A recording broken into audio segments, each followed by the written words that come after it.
Jadi malam hari ini kita mau belajar suara siapakah yang kita dengar dalam hidup kita sebagai seorang Kristen. Sebelum kita mulai, mari kita sama-sama bukakan Alkitab dan baca dari Injil Matius pasal ke-12 ayat ke-20. Selu yang patah terkulai tidak akan diputuskannya, dan sumbu yang pudar nyalanya tidak akan dipadamkannya sampai ia menjadikan hukum itu menang. 20 ini adalah sebuah nubuatan yang berkenaan dengan Tuhan Yesus, yaitu juru selamat kita. Dan nubuatan ini adalah tentang sifat atau atribut Yesus, di mana Yesus sudah dinubuatkan apabila diutuskan ke muka bumi ini, beliau tidak akan memutuskan buluh yang patah terkulai dan tidak akan memadamkan sumbu yang pudar nyalanya. Tahu enggak Bapak Ibu, saudara-saudara, apakah itu buluh yang patah terkulai atau sumbu yang pudar nyalanya? Di sini saya ambil dari gambar di internet, kita boleh lihat di bagian kiri di screen Anda, buluh yang patah terkulai seperti ini, ya kan? Yang di bagian kanan itu adalah seperti sumbu yang pudar nyalanya. Seperti lilin yang dimana dia sudah mau habis nyalaannya. Jadi ada banyak asap. Apabila Yesus memerhatikan buluh yang sedemikian ataupun lilin yang sedemikian kondisinya, apakah Yesus marah dan mau patahkan atau mau padamkan nyalaan tersebut? Jawabannya adalah tidak. Karena Yesus kita sangat mengasihi kita, dan itulah misi Yesus apabila Yesus diutuskan ke muka bumi ini. Dia datang bukan untuk memadamkan nyalaan yang sudah mau pudar atau mau patahkan buluh yang sudah patah terkulai, tetapi untuk menyembuhkan, memulihkan. Ini cuma sebuah gambaran di mana anak-anaknya yang sudah jatuh ke dalam kondisi yang melarat, di mana seperti sebuah buluh yang sudah patah terkulai, ataupun seperti nyalaan lilin di mana sumbu yang pudar nyalaannya. Menggambarkan kondisi anak-anak Tuhan yang sudah menjadi lemah, ataupun mungkin mereka rasa tidak berharga, ataupun mereka rasa tidak berguna. Bapak Ibu saudara-saudara, malam hari ini kita mau membuka hati kita. Kita pikir, pernahkah di dalam hidup kita, kondisi kita begitu lemah, sehingga kita merasakan kita tiada nilai, tidak berharga, yang begitu lemah, sampai kita rasa aku tidak bisa lakukan apa-apa, dan tidak berguna di dalam hidup saya. Ada enggak, Bapak Ibu saudara-saudara, pernahkah kalian merasakan hidup Anda tidak berguna ataupun tidak berharga? Bagaimanakah ciri-ciri seorang anak Tuhan yang ada di dalam kondisi ini? Di dalam Alkitab, di dalam firman Tuhan, kita diberitahu memang ada banyak contoh-contoh di mana tokoh-tokoh Alkitab juga lewati musim di dalam kehidupan mereka, di mana mereka merasakan diri mereka lemah, mereka merasakan diri mereka tidak berguna dan tidak berharga. Apakah yang Tuhan mau bantu atau yang mau disampaikan oleh Tuhan pada malam hari ini? Kita akan belajar dari sebuah cerita di kitab Hakim-Hakim. Ya, kitab Hakim-Hakim ini adalah cerita tentang Gideon. Hakim-Hakim pasal ke-6 dari ayat pertama, tetapi orang Israel melakukan apa yang jahat di mata Tuhan, sebab itu Tuhan menyerahkan mereka ke dalam tangan orang Midian 7 tahun lamanya. Dan selama itu orang Midian berkuasa atas orang Israel. Karena takutnya kepada orang Midian itu, maka orang Israel membuat tempat-tempat perlindungan di pergunungan, yakni gua-gua dan kubu-kubu. Ayat ketiga, setiap kali orang Israel selesai menabur, datanglah orang Midian, orang Amalek, dan orang-orang dari sebelah timur, lalu maju mendatangi mereka. Berkemalah orang-orang itu di daerah mereka dan memusnahkan hasil tanah itu sampai ke dekat Gaza, dan tidak meninggalkan bahan makanan apapun di Israel, juga domba atau lembu atau keldai pun tidak. Sebab orang-orang itu datang maju dengan ternaknya dan kemahnya, dan datangnya itu berbanyak-banyak seperti belalang. Orang-orangnya dan unta-untanya tidak terhitung banyaknya. Sekaliannya datang ke negeri itu untuk memusnahkannya. Sehingga orang Israel menjadi sangat melarat oleh perbuatan orang Midian itu. Lalu berserulah orang Israel kepada Tuhan. Jadi Bapak Ibu Saudara-saudara, di sini kita melihat latar belakang sebelum cerita tentang Gideon diberikan kepada kita. Dan latar belakang ini memberikan kepada kita sebuah gambaran ataupun ciri-ciri bagaimanakah kondisi seorang Kristen ataupun anak Tuhan, di mana mereka seperti buluh yang sudah patah terkulai. Kondisi mereka begitu lemah sekali dan mereka tidak tahu apakah yang harus mereka lakukan.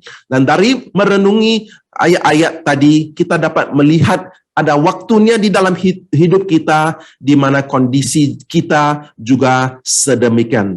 Poin pertama, kita melihat bahwa mereka menyembunyikan diri mereka. Dari ayat kedua, orang Israel, mereka menyembunyikan diri mereka di tempat-tempat perlindungan. Di mana? Di pergunungan, lagi di gua-gua dan kubu-kubu. Apabila seseorang itu harus menyembunyikan diri mereka di gua, di kubu, ataupun di pergunungan, berarti mereka sangat takut. Dan ada musuh yang sangat jahat yang sedang mencari mereka dan mau membunuh mereka. Jadi ada waktu di dalam hidup kita di mana kita merasakan takut, kita merasakan begitu lemah sekali, dan kita menyembunyikan diri mereka. Mungkin di dunia modern ini kita tidak dapat mencari gua, ataupun kita tidak larikan diri kita ke gunung-gunung.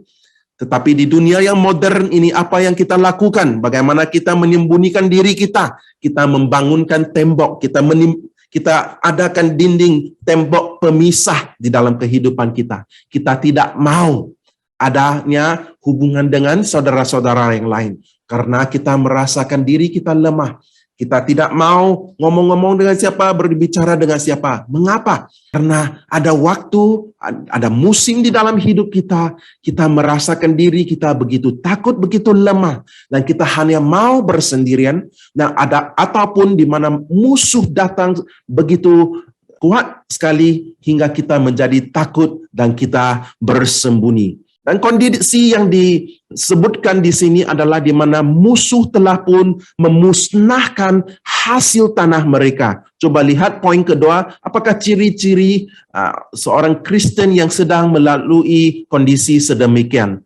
Ciri kedua adalah segala usaha mereka tidak berhasil, malah dimusnahkan oleh musuh. Ini kita dapat perhatikan di ayat keempat. Ya, sekali lagi kitab Hakim-Hakim pasal ke-6 ayat ke-4, di mana musuh ataupun yang dinamakan di sini orang Midian dan orang Amalek.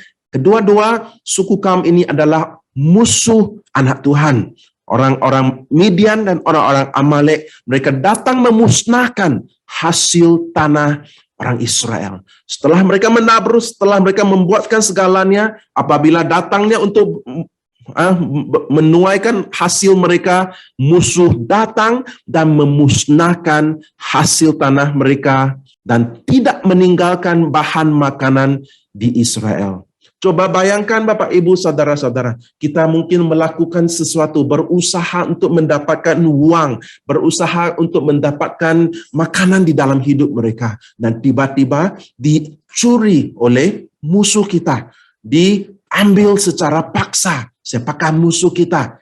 Iblis, setan. Bagaimana dia melakukan kesemua ini? Mungkin melalui penyakit, mungkin melalui sesuatu yang diutuskan dan menjadi rencana musuh, dan lalu memusnahkan segala hasil titik peluh kita. Bagaimanakah kondisi Anda? Bagaimanakah pikiran Anda dan perasaan Anda? Adakah Anda sangat bersukacita di saat itu? Sudah tentu tidak, ya kan? Kita merasakan, oh, mengapakah ini terjadi? Hingga apa yang aku lakukan tidak berhasil. Dan tidak saja berhasil, dimusnahkan oleh musuh. Dan poin ketiga kita lihat di ayat ke-5, kita diberitahu ayat ke-6 secara jelasnya yang disebutkan di sini, orang Israel menjadi sangat melarat. Kondisi mereka menjadi sangat parah. Bapak, Ibu, saudara-saudara yang mendengarkan pesan ini, yang mendengarkan khotbah ini, coba kita bayangkan. Di dunia kita, di akhir zaman ini, ada ramai orang Kristen, saudara-saudara kita, yang juga sedang melewati kondisi sedemikian, yaitu kondisi yang sangat parah, sangat melarat. Tapi apakah Yesus sudah lupakan mereka? Apakah Tuhan Yesus akan datang untuk mematahkan buluh yang sudah hampir mau patah, dan Yesus datang hanya musnahkan mereka dan padamkan nyalaan lampu mereka? Bapak, Ibu, saudara-saudara, kita harus kenal siapakah Tuhan kita, siapakah Yesus yang begitu mengasihi kita. Apabila segala sesuatunya adalah baik-baik, ketika kita sehat, pekerjaan kita berhasil, bisnis kita beruntung, semuanya baik-baik, kita tidak memikirkan hal-hal sedemikian. Kita masih dapat memuji Tuhan, kita masih percaya kepada Tuhan dan menyembah Tuhan. Tetapi apabila kondisi kita berubah menjadi negatif atau menjadi melarat, di mana musuh datang mencuri, membunuh, dan membinasa segala berkat yang diberikan oleh Tuhan. Pada waktu itu, pada saat itu, apakah pikiran Anda dan emosi Anda? Apakah Anda masih mau percaya sama Tuhan? Apakah Anda masih berpegang pada Tuhan, pada imanmu masih kuat berpegang pada Tuhan, atau Anda sudah membuat keputusan untuk meninggalkan Tuhan? Bapak, Ibu, saudara-saudara, malam hari ini mari kita kenal lebih dalam lagi isi hati Bapa surgawi kita. Di saat di mana orang-orang Israel merasakan kondisi mereka begitu parah, mungkin itu adalah sebuah musim pandemik untuk mereka. Ya kan, tiada berhasil dan segalanya musnah. Mungkin kesehatan mereka, ya kan, ekonomi mereka, keuangan mereka bermula dimusnahkan oleh musuh. Di saat itu, apakah respon orang-orang Israel yang bisa kita pelajari di ayat ke-6? Kita bacakan sekali lagi ayat ke-6. Kitab Hakim-Hakim pasal ke-6 ayat ke-6.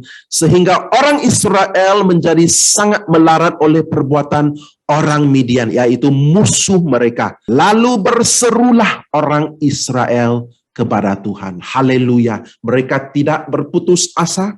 Mereka tidak bilang, oh aku tidak mau lagi ada apa-apa dengan Tuhan atau gereja atau apa-apa saja. Aku lupakan saja segala ini. Tuhan Tuhan tiada di dalam hidupku. Puji Tuhan. Di sini kita belajar sesuatu yang sangat berharga daripada orang-orang Israel. Apakah yang dilakukan oleh mereka? Mereka mula berseru kepada Tuhan. Haleluya. Bapak, Ibu, saudara-saudara, di saat apabila Anda merasakan Anda sangat lemah, Anda tidak berdaya, tidak dapat melakukan apa-apa oleh karena perbuatan musuh jiwa kita, jangan lupa berseru kepada Tuhan. Apakah ada apa-apa batasan untuk kita berseru kepada Tuhan? Tidak. Ada orang Kristen yang mereka pikir, aku harus pergi ke gereja baru aku bisa berseru kepada Tuhan. Itu tidak benar, ya. Bapak, Ibu, saudara-saudara, di mana-mana sahaja di dalam hati kita, walaupun di tengah-tengah badai, kita masih bisa berseru kepada Tuhan. Jangan kita pikir, oh aku mesti pergi ke gereja, aku mesti mencari pastor, mesti mencari bapak pendeta supaya aku boleh berseru kepadanya. Tidak. Kebenaran firman Tuhan memberitahu kita, di mana saja kita berseru, Tuhan akan mendengarkan setiap seruan doa kita. Sebagai contohnya, andai kata suatu hari nanti mungkin kita diletakkan di penjara. Apakah di situ kita tidak dapat berseru kepada Tuhan? Tidak. Di mana juga kita berada, disitulah tempat pertemuan kita dengan Tuhan kita.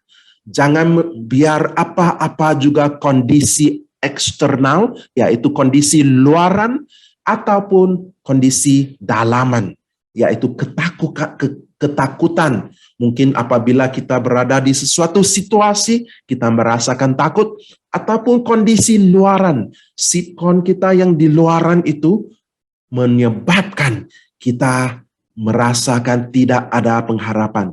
Jangan biarkan apa-apa juga kondisi luaran dan dalaman untuk memberhentikan kita daripada berseru kepada Tuhan. Amin, saudara-saudaraku. Haleluya. Dari ke-6 ayat pertama ini, dalam pasal ke-6, kita melihat ciri-ciri orang Kristen di mana kondisi mereka seperti buluh yang patah terkulai, kondisi mereka seperti nyala lilin yang pudar, yang sudah mau dipadamkan, tetapi Yesus tidak akan memadamkan nyalaan di dalam hati Anda selagi Anda masih percaya dan berseru kepada Tuhan. Jadi di cerita ini, di dalam kisah di dalam Alkitab ini, apakah Tuhan menjawab orang-orang Israel apabila mereka berseru, Tuhan, tolong kami, Tuhan, kondisi kami melarat, Tuhan, musuh datang membinasakan segala usaha kami. Apakah Tuhan di surga, aku tidak mau mendengarkan seruan Anda semua.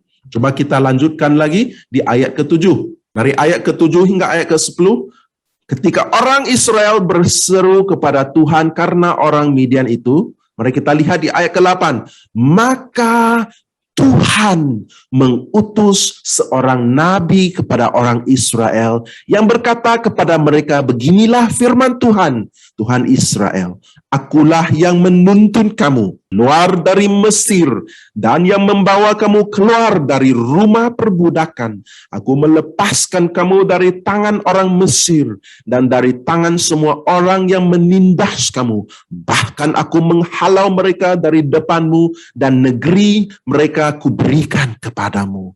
Nah, aku telah berfirman kepadamu, akulah Tuhan, Tuhanmu, maka janganlah kamu menyembah Tuhan orang Amori yang negerinya kamu diami ini, tetapi kamu tidak mendengarkan firmanku itu. Haleluya.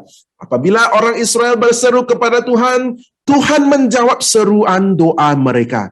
Di sini adalah tingkat pertama kita melihat bagaimana Tuhan menjawab mereka. Bagaimanakah Tuhan menjawab mereka? Tuhan mengutus seorang nabi. Bapak, Ibu, saudara-saudara, Tuhan dapat menuntun kita, memimpin kita, dan berfirman dan berbisik kepada kita berbagai-bagai cara. Ada waktunya apabila kita membaca Alkitab firman Tuhan, disitulah ayat-ayat menjadi hidup, menjadi makanan kepada kita, menuntun dan memimpin kita, memberitahu kita apa yang harus kita lakukan. Ada waktunya Tuhan mengutuskan hamba-Nya. Mungkin kita mendengarkan sebuah khotbah di YouTube atau dalam sebuah ibadah. Oh, di situ tiba-tiba kita merasakan seperti Tuhan sedang bercakap dengan kita, mengatakan sesuatu yang sangat relevan kepada kondisi kita. Di saat itu kita tahu, itu bukan mungkin Tuhan pakai manusia, tetapi suara manusia itu adalah suara Tuhan untuk memberitahu kita kondisi kita, ataupun memberitahu kita isi hati Bapa kepada kita. Haleluya. Jadi ada berbagai-bagai cara dan kita harus kenal, harus bisa tahu, oh ini suara Tuhan, oh ini bukan suara Tuhan, ini suara diri saya, ini suara musuh. Tapi di sini mari kita lihat apakah kandungan pesan yang diberikan oleh hamba Tuhan, yaitu nabi yang diutuskan oleh Tuhan. Pertama, nabi Tuhan memberitahu mereka, mengingatkan mereka bagaimana Tuhan telah menyelamatkan mereka daripada tanah Mesir. Mungkin Anda berpikir, aku bukan di tanah Mesir, aku tiada di tanah Mesir, aku di sini. Tetapi kisah ini yang ada di Perjanjian Lama juga adalah sebuah bayangan ataupun sebuah gambaran untuk memberikan kebenaran atau realitas kepada anak-anak Tuhan yang sekarang hidup di Perjanjian Baru. Tanah Mesir itu menggambarkan dunia atau hidup kita yang lalu, di mana kita hidup di dalam duniawi, yang masih di dalam genggaman tangan genggaman musuh iblis setan. Kita masih hidup dalam dosa. Kita masih belum bertobat, masih belum menerima Yesus sebagai Tuhan dan Juru Selamat. Jika Bapak Ibu Saudara-saudara Anda mendengar suara saya malam hari ini, Anda tidak pernah mengundang Tuhan Yesus masuk ke dalam hati Anda untuk menjadi Tuhan dan Juru Selamat hidup Anda, lakukan ini malam hari ini juga. Ambillah kesempatan ini. Mungkin selama ini Anda pikir, oh orang tuaku orang Kristen, mereka pergi gereja, jadi aku pun Kristen. Tidak. Kristen itu bukannya disambungkan melalui pertalian kekeluargaan kita. Setiap orang harus membuat keputusan untuk bertobat dan menerima Tuhan Yesus sebagai satu-satunya Tuhan dan Juru Selamat dalam hidup mereka. Amin. Jadi ambillah kesempatan ini, cari sebuah ruang yang senyap, dan Anda memberitahu Tuhan Yesus, aku bertobat, aku tidak mau lagi menyembah Tuhan-Tuhan yang lain. Nah, aku hanya menyembah Engkau Yesus sebagai Tuhan dan Juru Selamat saya. Haleluya. Jadi Nabi itu mengingatkan mereka, jangan lupa, ketika Anda dalam kondisi yang lemah ini, coba Anda bayangkan dan ingati semula kasih Tuhan yang begitu besar yang menyelamatkan Anda. Apabila Anda masih dalam dosa Anda, apabila Anda masih menjadi musuh Tuhan, Tuhan telah utuskan anaknya untuk menyelamatkan kita. Apabila Yesus disalibkan, apabila Yesus mati di atas kayu salib, setiap belenggu yang kita ada, Tuhan Yesus bebaskan kita. Setiap kutukan yang ada di dalam hidup kita, oleh karena Yesus yang mati di atas kayu salib, setiap kutukan, setiap belenggu dimusnahkan. Kita dibebaskan dan kita menjadi orang yang merdeka. Jangan kita lupa kebenaran ini, yaitu Nabi itu diutuskan untuk memberitahu orang Israel, jangan lupa Tuhan sudah menyelamatkan Anda semua dari tanah Mesir, yaitu tanah perbudakan. Tanah perbudakan berarti tanah di mana kita masih di dalam belenggu musuh. Kita tidak bebas, kita masih di dalam belenggu musuh, itu tanah perbudakan. Tetapi Nabi Tuhan membawa pesan bahwa inilah firman Tuhan. Tuhan telah menuntun kamu, Tuhan telah membawa kamu keluar. Engkau sudah bebas, aku sudah melepaskan kamu dari tangan musuh kamu. Tetapi Tuhan memberitahu mengapakah hal-hal yang mereka lalui itu terjadi di dalam hidup mereka. Ayat ke-10, Tuhan telah memberitahu dengan jelas, apabila Tuhan telah membawa kita keluar dari genggaman iblis setan, daripada belenggu iblis setan, daripada kerajaan kegelapan, Tuhan sudah memberitahu kita dengan jelas, jangan menyembah Tuhan yang lain. Tapi di cerita ini, Nabi itu memberitahu mereka, tetapi kamu tidak mendengarkan firman-Ku itu. Bapak, Ibu, saudara-saudara, kita harus introspeksi hidup kita. Ada waktunya, oleh karena ada dosa-dosa atau sesuatu yang kita lakukan yang telah membuka pintu dalam hidup kita, yang memberi izin kepada musuh untuk datang di dalam hidup kita dan memusnahkan segala usaha kita, memusnahkan hasil kita, memiskinkan kita, menjadikan kita lemah, menjadikan kita gagal. Bukan segala sesuatu yang terjadi adalah karena musuh. Ada waktu di mana Tuhan yang memberi izin supaya kita bertumbuh dalam kehidupan kita. Semuanya bukan datangnya dari Tuhan, tetapi Tuhan dapat mengizinkan hal-hal ini dalam kehidupan kita. Nomor satu, mungkin untuk supaya kita menjadi kuat, kita menjadi lebih dari pemenang. Atau nomor dua, ada waktunya bukan karena Tuhan yang mengizinkan, tetapi oleh karena kita tidak menurut perintah firman Tuhan, kita tidak mengikut perintah Tuhan, kita berdosa, kita tiada di dalam jalan yang betul, dan dari situ kita membuka pintu. Pelindungan Tuhan yang selalunya ada di dalam hidup kita menjadi terbongkar. Mengapa? Bukan karena Tuhan sudah meninggalkan kita, tetapi oleh karena dosa kita yang masih belum diampuni Tuhan, ataupun segala perbuatan kita yang menyebabkan perlindungan itu terbongkar, terbuka. Ini adalah sebuah realitas di dalam alam roh atau dunia roh. Jadi kita harus tahu. Jadi pada awalnya Tuhan menjawab melalui utusan nabinya untuk memberitahu mereka, mengapakah Anda di situasi ini? Ada sebabnya, karena Anda semua sudah tidak menuruti firman Tuhan. Saya percaya apabila mereka mendengarkan firman Tuhan yang diberikan oleh nabi Tuhan, mereka pasti bertobat. Jadi ini adalah tingkat pertama atau tingkat permulaan, tingkat awal bagaimana Tuhan menjawab seruan doa mereka. Bapak, Ibu, saudara-saudara, kita selalu pikir, kalau aku berseru kepada Tuhan, aku mengharapkan jawabannya yang langsung datang secara segera kepada aku. Ya kan? Kalau aku ada di satu kondisi, aku berseru kepadanya, Tuhan, turunlah tanganmu di dalam hidupku. Kita pikir Tuhan harus segera lakukan ini. Tetapi mungkin ada halangan atau rintangan yang masih belum diselesaikan, yang masih belum dikeluarkan. Jadi kita pikir, oh Tuhan tidak menjawab doa kita.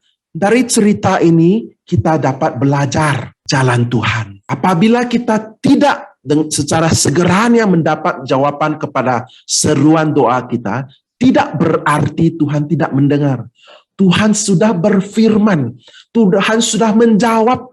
Dengar dulu apa yang sedang diperkatakannya. Jangan menantikan hanya jawaban kepada yang kita mau. Oh, aku mau menantikan jawaban ini. Aku mau jawaban ini. Tetapi Tuhan sudah menjawab. Dengarin dulu apakah kata-katanya. Jadi pada permulaannya, pada awalnya, jawabannya adalah dari sudut pandang surgawi, sudut pandang dunia roh.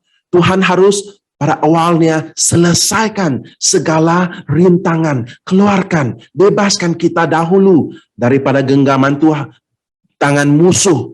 Jadi setiap jawaban yang diberikan oleh Tuhan kepada kita harus kita lihat dari sudut pandang Tuhan bahwa itu adalah sebuah undangan untuk menjawab kepadanya.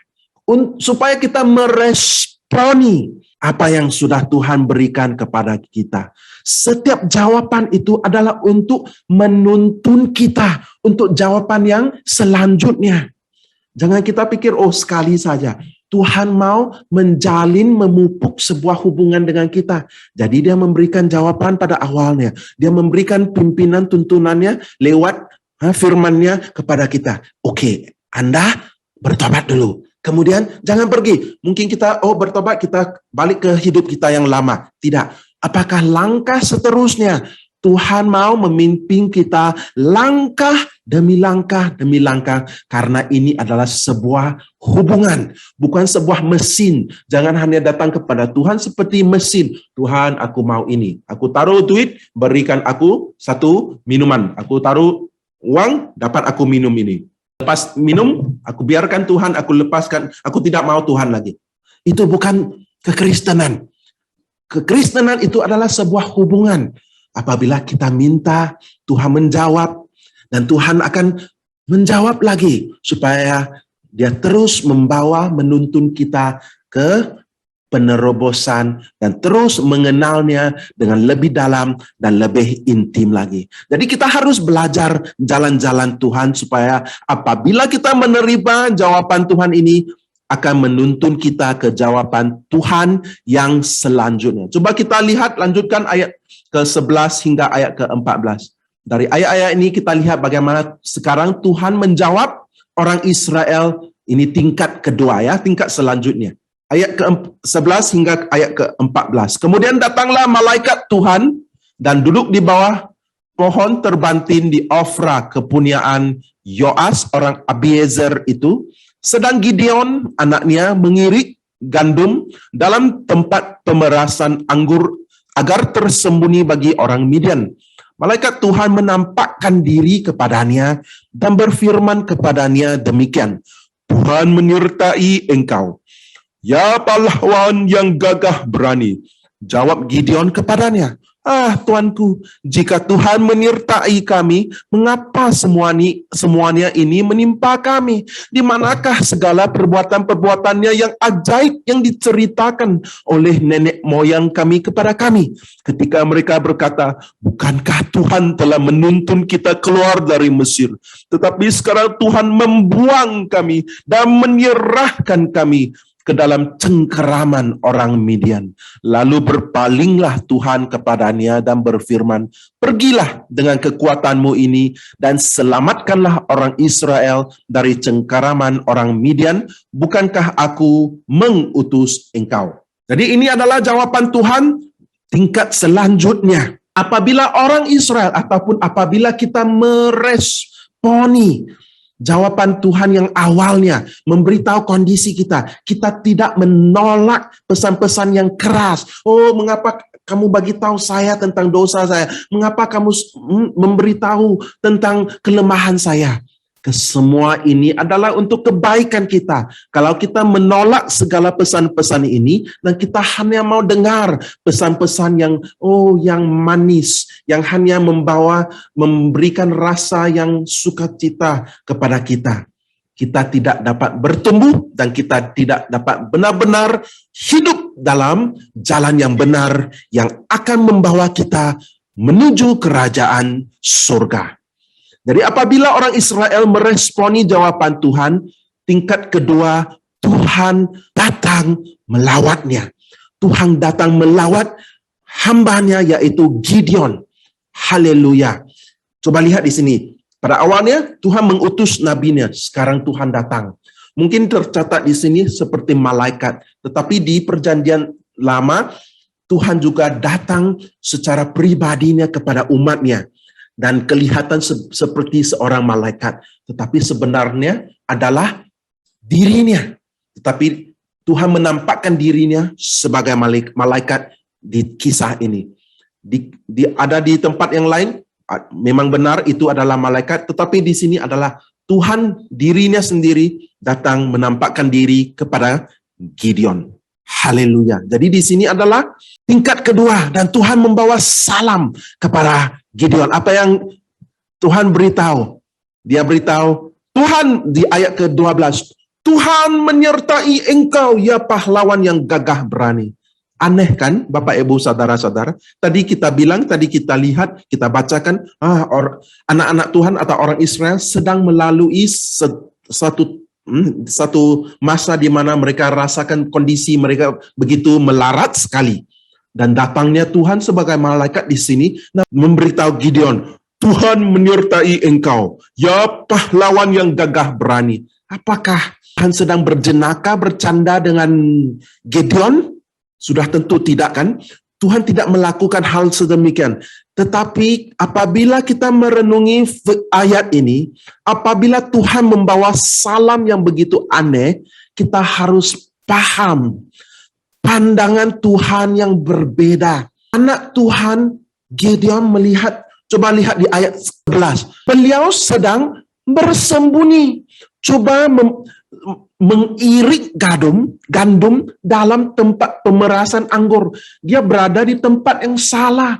Tempat pemerasan anggur untuk memeras anggur. Tetapi beliau sedang mengirik gandum. Itu bukan tempatnya. Tidak cocok, tidak sesuai tempat itu. Tetapi mengapakah Gideon di situ? Karena dia sedang bersembunyi. Mengapakah dia bersembunyi? Dia takut akan musuh yang sedang datang mencarinya. Yang akan memusnahkan usahanya, hasilnya, yaitu gandumnya. Nanti dicuri lagi, tiada makanan lagi. Lebih baik aku lakukannya di tempat yang tersembunyi ini. Tetapi datangnya Tuhan memberitahunya, wahai pahlawan yang gagah berani. Bapak, Ibu, saudara-saudara, cara Tuhan melihat kita adalah berbeda dengan cara kita melihat kita. Walaupun orang mungkin sudut pandang duniawi adalah, si Gideon ini, dia tidak berani langsung, dia bersembunyi. Tetapi seseorang yang masih berani melakukan sesuatu, masih bekerja dan tidak berputus asa. Ada ramai orang Israel yang sudah berkata, oh aku tidak mau lakukan apa-apa lagi lah. Kalau aku lakukan, musuh akan datang, binasakan segala hasil aku. Ataupun aku tidak mau pergi ke gereja, aku berdoa, tidak ada apa-apa yang berlaku. Ataupun apabila aku berdoa, aku lakukan ini, tiada orang yang datang menolong aku. Tetapi Gideon tidak. Beliau tetap melakukan sesuatu, walaupun dia bersembunyi. Caranya seperti orang yang tidak berani, hatinya berani. Dan Tuhan dapat melihat hatinya yang berani. Lalu Tuhan memberitahunya, Anda adalah pahlawan yang gagah berani. Tuhan menghargai keberanian Gideon. Haleluya. Haleluya. Jangan kita berputus asa ya, Bapak, Ibu, saudara-saudara. Walaupun dari luarnya seperti kita takut kita melakukan sesuatu secara sembunyi.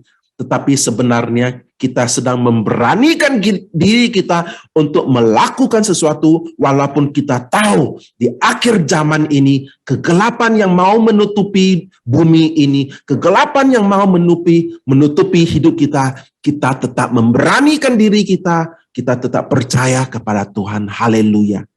Haleluya. Tetapi coba kita lihat jawaban Gideon. Apabila Gideon mendengar, Tuhan, kau panggil aku pahlawan yang gagah berani? Gideon langsung berkata kepadanya, Tuanku, jika bukan saja Tuhan memberitahu beliau adalah pahlawan yang gagah berani, malaikat Tuhan itu juga memberitahu Tuhan menyertai engkau. Berarti Tuhan ada di tengah-tengah mereka. Jadi Gideon pikir, jika Anda katakan demikian, jika Tuhan ada di tengah-tengah kami, mengapakah musuh masih melakukan perbuatan-perbuatan yang begitu parah sekali, hingga kondisi kami begitu melarat. Gideon memberitahu Tuhan, jika ini benar, mengapakah semua ini menimpa kami?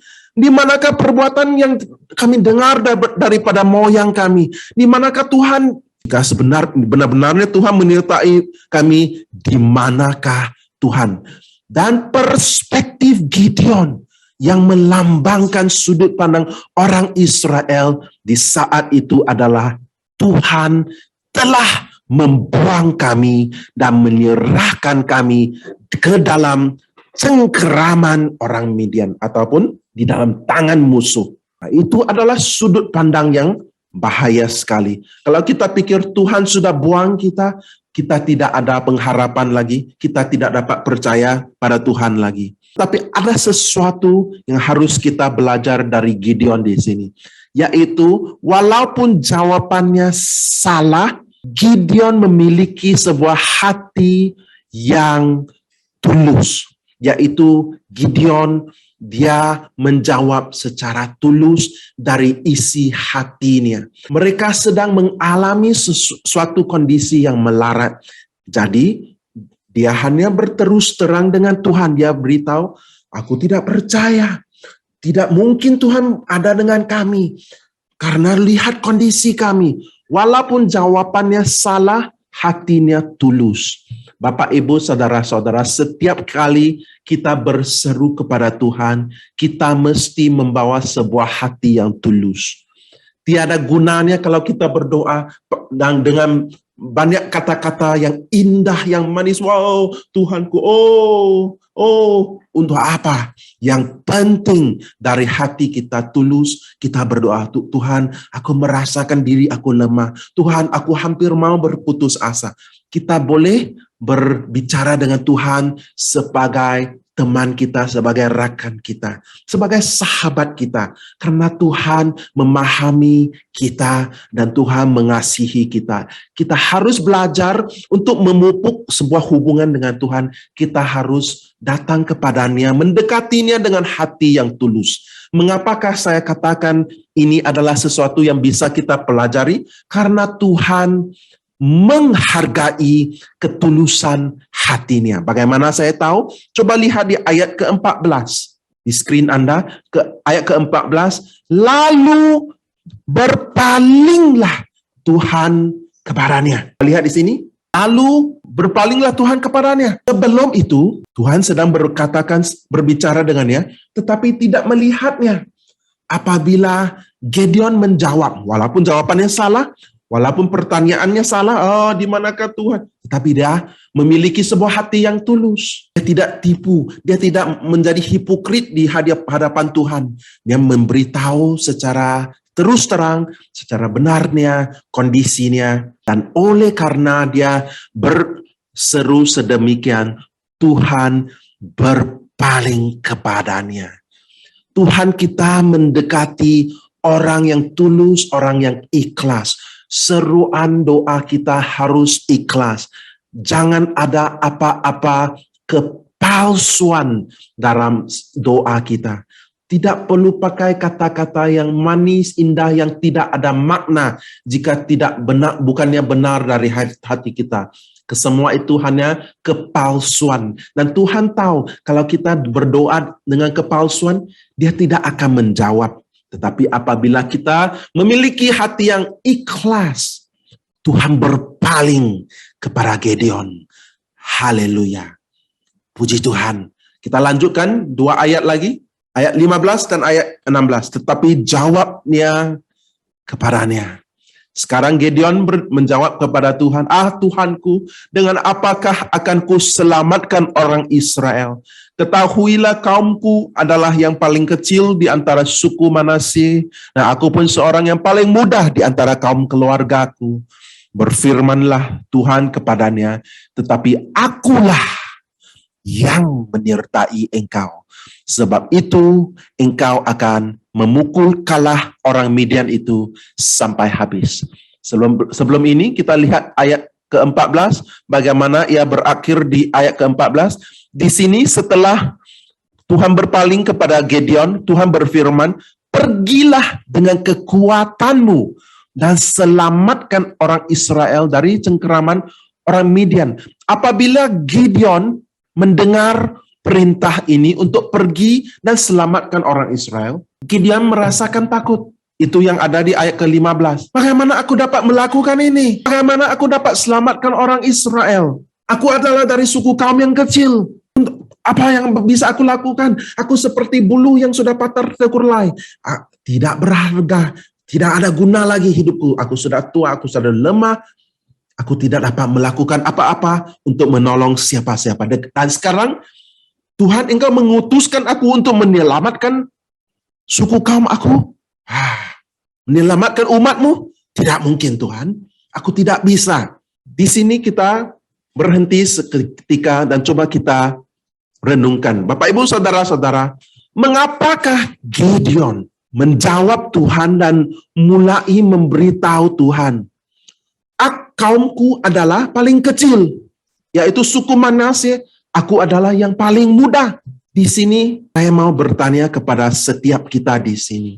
Suara apakah atau suara siapakah yang sering kita dengar di dalam hidup kita? Minggu lepas kita belajar tentang firman Tuhan sebagai pelita, sebagai terang.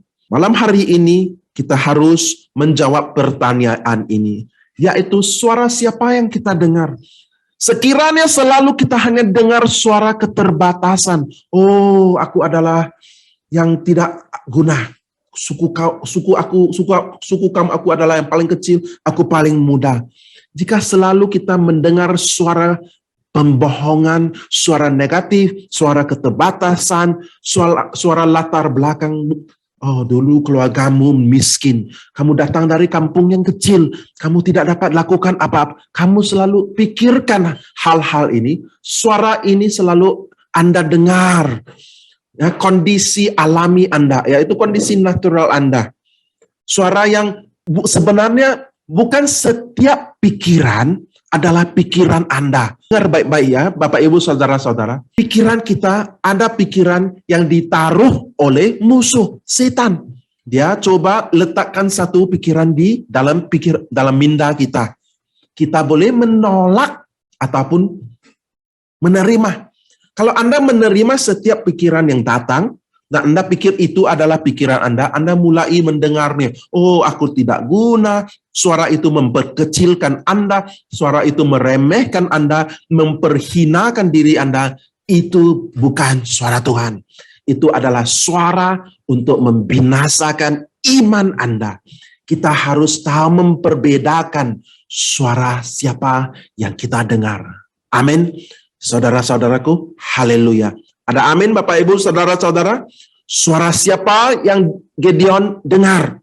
Hingga beliau mengatakan, suku kaum aku kecil, aku yang paling muda. Jawabannya salah, pandangannya salah.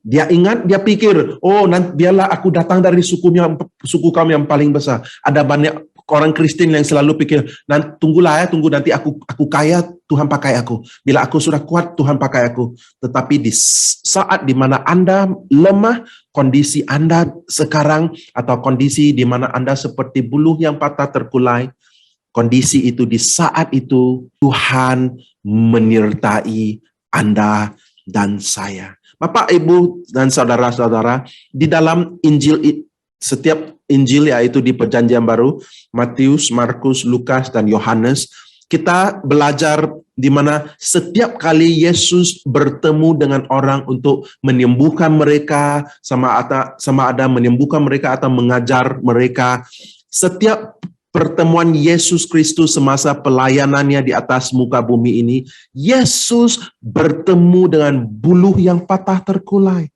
Yesus bertemu dengan sumbu yang pudar nyalanya. Jangan kita lupa, Yesus datang mencari yang lemah untuk menguatkan mereka. Amin, saudara-saudaraku. Yesus datang dan mau memberitahu mereka, aku menyertai hidupmu. Jadi pergilah, lakukan apa yang aku suruh. Amin. Haleluya. Coba kita lihat lagi beberapa ayat sebelum kita mengakhiri ibadah kita malam hari ini. Di Mazmur 147 ayat ketiga, ini adalah isi hati Tuhan. Tuhan selalu melakukan hal ini. Hal apa? Tuhan menyembuhkan orang yang patah hati, membalut luka-luka mereka. Di saat Anda pikir Anda patah hati, Anda merasakan dilukai oleh manusia, Anda rasakan Anda lemah, pengharapan Anda adalah di dalam Tuhan. Tuhan akan menyembuhkan Anda. Satu lagi ayat, Mazmur pasal 34 ayat ke-18. Tuhan dekat kepada orang-orang yang patah hati. Tuhan menyelamatkan orang-orang yang remuk jiwanya. Haleluya. Inilah Tuhan kita, inilah Tuhan yang begitu mengasihi kita, yang mau menyelamatkan kita, yang mau menyembuhkan kita. Jangan mendengarkan suara-suara yang memperkecilkan kita, yang memperhinakan diri kita, yang memberitahu kita, Anda tidak berguna, Tuhan sudah membuang Anda, Tuhan tidak lagi ada dengan Anda. Segala yang menimpa Anda adalah bukti bahwa Tuhan tidak ada lagi dengan Anda. Kita harus menolak setiap suara itu dalam nama Yesus. Amin. Kita menolak setiap pikiran itu dan kita kembali kepada suara Tuhan yang memberitahu kita, Tuhan menyertai kita. Anda dan saya adalah pahlawan yang gagah dan berani sekiranya kita tetap memberanikan diri kita melakukan hal-hal yang disuruh oleh Tuhan. Sekiranya kita tetap mendekati Tuhan, tetap berpegang kepadanya, Anda dan saya adalah pahlawan yang gagah dan berani. Gideon bilang, aku tidak dapat menyelamatkan umatmu Tuhan. Aku kecil, suku kaumku kecil, aku muda. Bagaimana aku dapat melakukannya? Tuhan menjawab Gideon dan memberitahu Gideon di ayat ke-16. Gideon, bukan kamu yang selamatkan umatku. Oleh karena aku menyertai engkau. Coba kita lihat sekali lagi ya, ayat ke-16 tadi. Aku yang menyertai engkau. Apabila Tuhan bersama dengan kita, kekuatannya menjadi kekuatan kita. Paham? Ada mengerti Bapak Ibu saudara-saudara? Bukan dengan kekuatan kita, bukan kuat gagah kita. Jadi Gideon paham dia lemah. Gideon paham dirinya tidak dapat melakukan hal yang disuruh oleh Tuhan. Tetapi kita bukannya disuruh untuk melakukan sesuatu dengan bersandaran dengan kekuatan kita. Kita disuruh melakukan sesuatu bersandar pada kekuatan Tuhan. Kita harus menyadari hadirat Tuhan yang menyertai kita. Apabila aku tahu dengan dalamnya, dengan benarnya, Tuhan menyertai aku. Di mana juga aku berada, Tuhan menyertai aku. Dan di situ kekuatan Tuhan dari sumbernya, dari hadiratnya, dari kekuatannya, aku melakukan hal-hal yang mustahil. Haleluya. Haleluya. Coba kita lihat lagi 2 ayat. 2 Korintus pasal 12 ayat ke-9. Tetapi jawab Tuhan kepadaku, cukuplah kasih karuniaku bagimu, sebab justru dalam kelemahanlah kuasaku menjadi sempurna. Sebab itu terlebih suka aku bermegah atas kelemahanku, supaya kuasa Kristus turun menaungiku. Sebab dalam kelemahan, kekuatan Kristus menjadi sempurna. Jangan menolak hal-hal yang menyebabkan kita lemah. Apabila kita lemah, kita bersandar pada kekuatan Tuhan. Kita menyadari Tuhan ada pada kita. Jangan kita tunggu hingga tiada problema, baru aku melakukan sesuatu, baru aku melayani Tuhan, baru aku berdoa, baru aku beribadah. Jangan tunggu sampai tiada masalah. Tidak akan datang hari sedemikian. Tetapi dalam setiap problema, setiap permasalahan, kita bersandar pada Tuhan. Kita percaya Tuhan menyertai kita. Dari hadiratnya di dalam hati kita, kita memiliki kekuatan yang luar biasa. Kekuatan itu bukan kekuatan Anda. Tuhan memberitahu kita, Rasul Paulus memberitahu 2 Korintus 12 ayat ke-9, kuasa Tuhan menjadi sempurna dalam kelemahan kita. Haleluya. Kalau kita sadar kelemahan kita, kita juga menyadari kekuatannya. Haleluya. Ayat yang terakhir, Ibrani pasal 4 ayat ke-16. Sebab itu marilah kita dengan penuh keberanian menghampiri tahta kasih karunia, supaya kita menerima rahmat dan menemukan kasih karunia untuk mendapat pertolongan kita pada waktunya. Coba lihat perkataan itu. Mari kita dengan penuh keberanian. Itulah Gideon. Walaupun bersembunyi, tetapi Tuhan memberitahu dia, pahlawan yang gagah berani. Kita memberanikan diri kita mendekati tahta kasih karunia Tuhan. Di Bapak Ibu, saudara-saudara, mungkin Anda, mungkin ada ahli keluarga Anda atau rakan Anda yang kondisi mereka seperti buluh yang patah terkulai atau sumbu yang pudar nyalanya. Mungkin Anda sedang melewati sesuatu musim di mana penuh dengan permasalahan, problema, rintangan di dalam hidup Anda.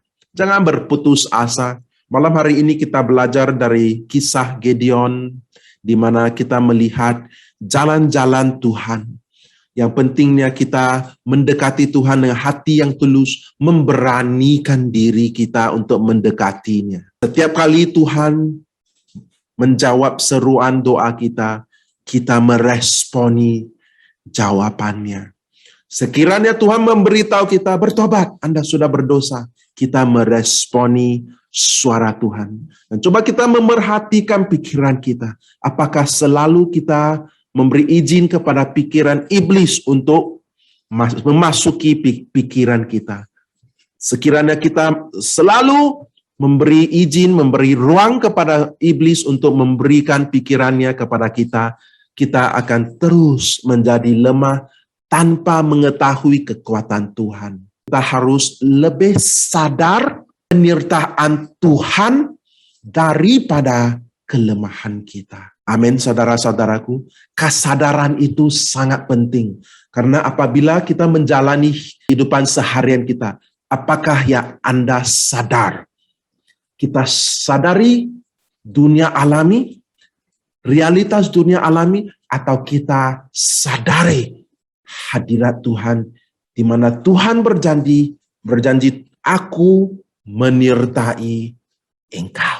Malam hari ini, Yesus juga ada di tengah-tengah kita dan memberitahu kita, aku menyertai engkau. Kita ambil sedikit waktu sekarang, mari kita tutup mata kita, buka hatimu. Mari kita mengundang hadirat Roh Kudus untuk menjamah setiap hidup kita malam hari ini.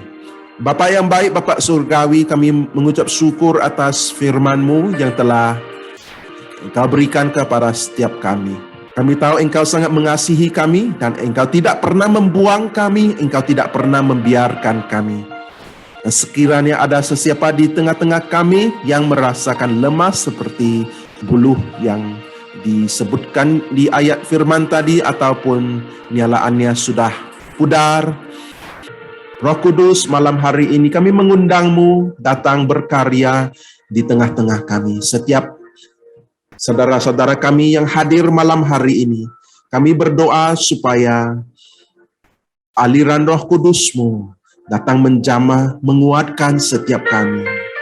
Supaya kami tidak lagi hidup tanpa tujuan, hidup tanpa pengharapan, hidup penuh dengan ketakutan, hidup penuh dengan kekeliruan. Tetapi biar hidup kami berubah menjadi seorang Kristen yang benar-benar percaya kepadamu, yang benar-benar sadar Engkau menyertai kami, Engkau mengasihi kami. Di saat ini, Bapa yang baik, kami mengundang hadirat-Mu di setiap rumah yang saudara-saudara kami mengikuti ibadah ini sama ada dengan keluarga, ahli keluarga mereka. Ya Bapa, walaupun online di atas talian, tetapi tiada batasan dalam dunia roh. Jadi Bapak Ibu saudara-saudaraku, sekiranya ada apa-apa seruan doa di dalam hatimu, ataupun Anda sedang melalui hidupmu dalam sebuah kondisi yang melarat, bukalah hatimu dengan tulus dan ikhlas dan berseru kepada Tuhan. Ambillah kesempatan ini, sekiranya Anda tidak pernah mengundang Tuhan Yesus memasuki hidupmu, hatimu untuk menjadi Tuhan dan Juru Selamatmu. Ambillah kesempatan ini dan lakukannya dengan hati yang tulus dan ikhlas. Bertobatlah dari segala dosa-dosa kita dan marilah kita merasakan realitas hadiratnya supaya kekuatannya menjadi sempurna di dalam hidup kita. Jadi saya mau mengundang Bapak Ibu Saudara-saudara, bukalah hatimu sekarang, angkat tanganmu, bukalah hatimu, berseru kepadanya. Kita datang menghampiri tata kasih karunia Tuhan untuk mendapatkan pertolongan dari Tuhan kita. Di saat ini juga Bapa, Roh Kudus, lebih dalam lagi Roh Kudus, lebih dalam lagi Roh Kudus. Dalam nama Yesus,